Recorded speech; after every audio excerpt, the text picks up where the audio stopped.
expansion and modernization of hospitals, clinics, and health centers nationwide.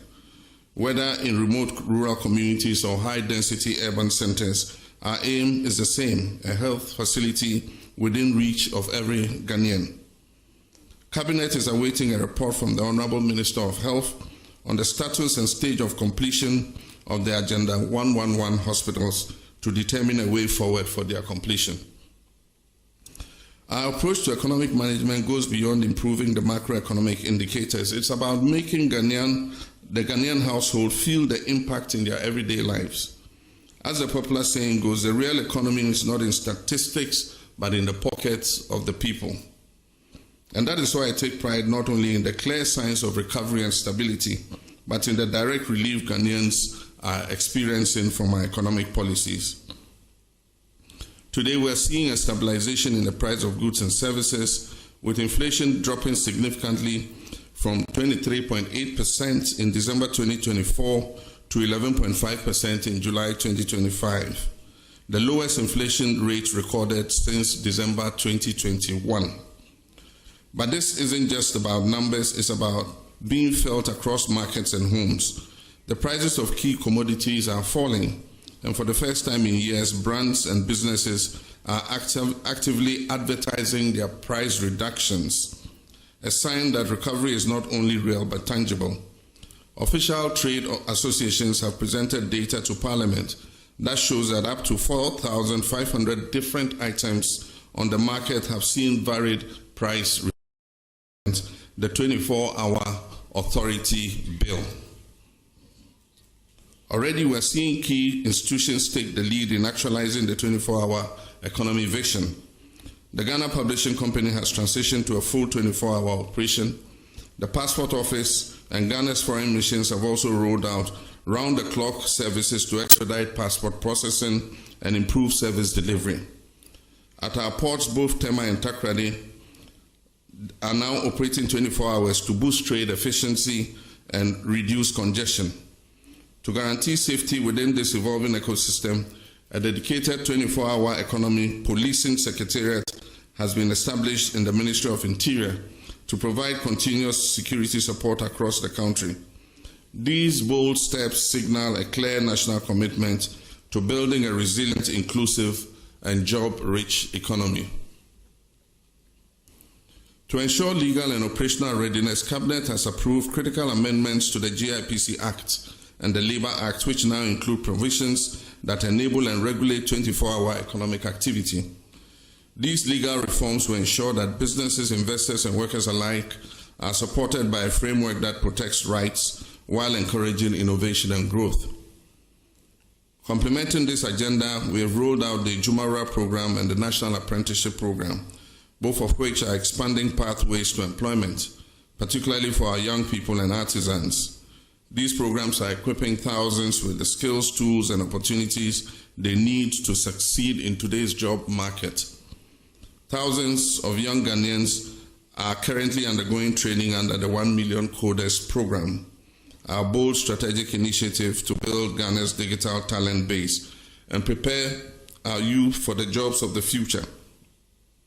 This program is equipping participants not just to access digital jobs, but to create sustainable employment opportunities through innovation, entrepreneurship, and global ICT competitiveness. Additionally, in the extractive sector, the Gold Board is formalizing Ghana's gold trade. As of today, gold trading is a reserve for only Ghanaians.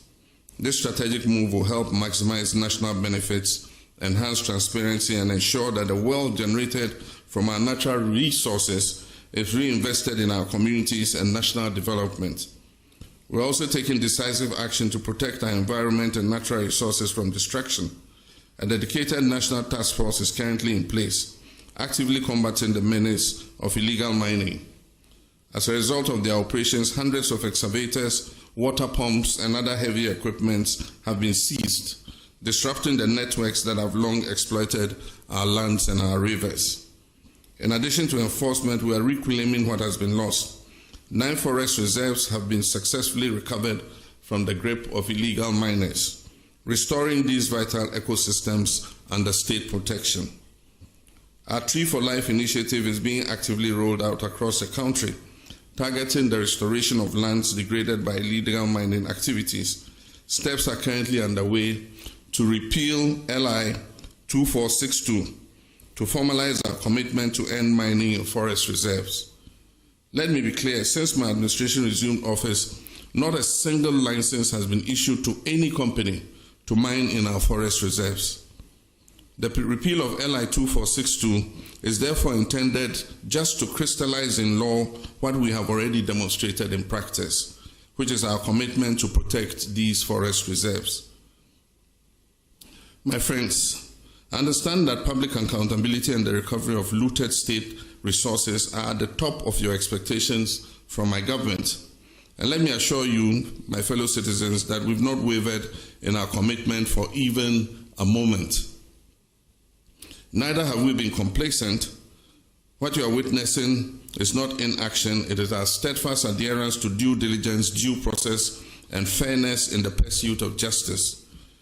Yes, our insistence on doing things the right way may afford those who have looted this country some temporary relief, but let me be clear, it will not grant them permanent escape. Across multiple fronts, active pursuits and prosecutions are well underway under the Operation Recover All the Loot. Over 200 cases are under active investigation, with about 80 people interrogated so far. Several prosecutions have begun, progressing steadily and remaining firmly on course. In the Republic versus Edubuan and 3 others, the state has submitted witness statements together with all other documents, and trial has commenced. And the first of 3 prosecution witnesses have been called and have been cross-examined by counsel for the accused person. With the SkyTrain case, for instance, the prosecutors have secured a trial date, as all preliminary matters have been concluded and the trial is set to commence. For the National Service Authority case, due to its expansive nature, charges have been drafted and will be filed as soon as the legal year begins against the following person: the Republic versus Osei Sibe, the Republic versus Eric Nyako, the Republic versus Gifty Owari. Also for the National Cathedral, we are awaiting a forensic audit from the Auditor General. Additionally, charges have been drafted and are ready for filing in the case of Republic versus Wuntumi and Akunta Mining. The Economic and Organized Crime Office, EOCO, is finalizing its report with respect to Exim Bank transactions. Dockets are in preparation for the buffer stock case and the drip equipment case. Investigations are ongoing into the African Cup of Nations case, the Mart Set case, and approximately 20 other cases currently. Let me be clear, every single case of corruption that needs to be investigated is being looked into. And once evidence is found to ground the prosecution, that will happen and happen swiftly. Looking within, we launched a code of conduct for public officials with an insistence on strict compliance. A high-level working group has been inaugurated to draft a new anti-corruption strategy aimed at strengthening ethical governance and institutional coordination. My fellow citizens, the scourge of Galamsey is receiving much attention. We've established the National Anti-Illegal Mining Operations Secretariat, NIMOS, as the Central Operations Command Center coordinating the national fight against illegal mining and its associated environmental degradation. In a coordinated effort across all security agencies and the Ministry of Lands and Natural Resources, 440 excavators have been seized. Over 1,400 arrests have been made, with suspects awaiting prosecution. Over 300 Shamfang machines have been confiscated and destroyed. Over 900 water pumps seized from illegal mining sites have been handed over to the Ministry of Agriculture for distributing to farmers for irrigation purposes. Of Ghana's 288 forest reserves, 44 had previously suffered varying degrees of destruction from illegal mining. Notably, 9 of those reserves had become no-go zones due to the presence of armed groups. Through the Ministry of Lands and Natural Resources and with support from the security agencies, We've successfully repossessed all 9 of these red-zoned forest reserves. However, over the weekend, the Jimira Forest Reserve and the Anria Futu section of the Ofinch Shelter Belt was re-invaded by illegal miners after these were handed back to the Forestry Commission. The military is currently working with NIMOS to repossess those reserves and establish a permanent presence in those liberated forest reserves to prevent re-incursion by illegal miners. 980 personnel have been recruited, trained and deployed in the Western and Savannah regions. They conduct daily operations on major river bodies, serving as community vanguards to ward off illegal mining activities.